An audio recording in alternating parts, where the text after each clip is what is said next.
دیکھتی آنکھوں اور سنتے کانوں کو طارق عزیز کا خدا حافظ۔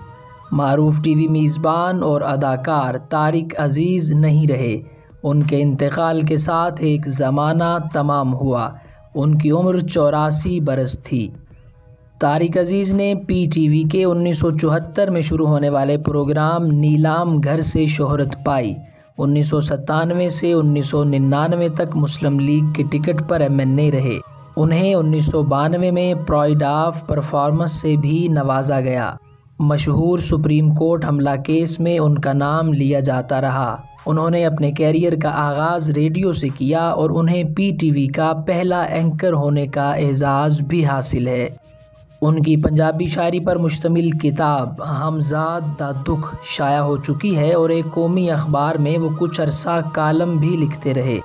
ان کا پروگرام نیلام گھر مسلسل 4 دہائیوں تک مقبول رہا۔ انہوں نے فلموں میں بھی اداکاری کے جوہر دکھائے۔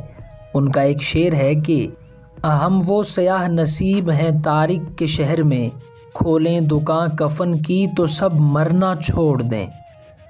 ان کا ایک اور نمونہ کلام سماعت فرمائیں۔ گھر کی چھت پہ کھڑا تھا میں، جب اس نے پیار جتایا تھا، کوئلے سے دیوار پہ لکھ کر اپنا نام بتایا تھا۔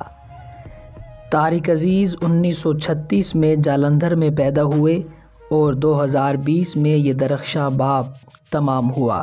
انہوں نے اپنی آخری ٹویٹ میں کچھ اس طرح کہا: یوں لگتا ہے وقت تھم گیا ہے، رواں دواں زندگی رک گئی ہے۔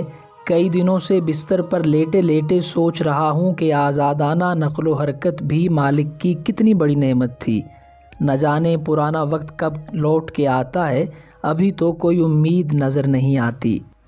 طارق عزیز اپنے کروڑوں مداحوں کو روتا ہوا چھوڑ کر راہی عدم ہوئے، لیکن ان کی آواز ان تمام ایوانوں میں گونجتی رہے گی۔ ابتدا ہے اس رب ذوالجلال کے بابرکت نام سے جو دلوں کے بھید خوب جانتا ہے۔ دیکھتی آنکھوں سنتے کانوں کو طارق عزیز کا سلام پہنچے۔ ڈھونڈو اب انہیں چراغ رخ زیبا لے کر۔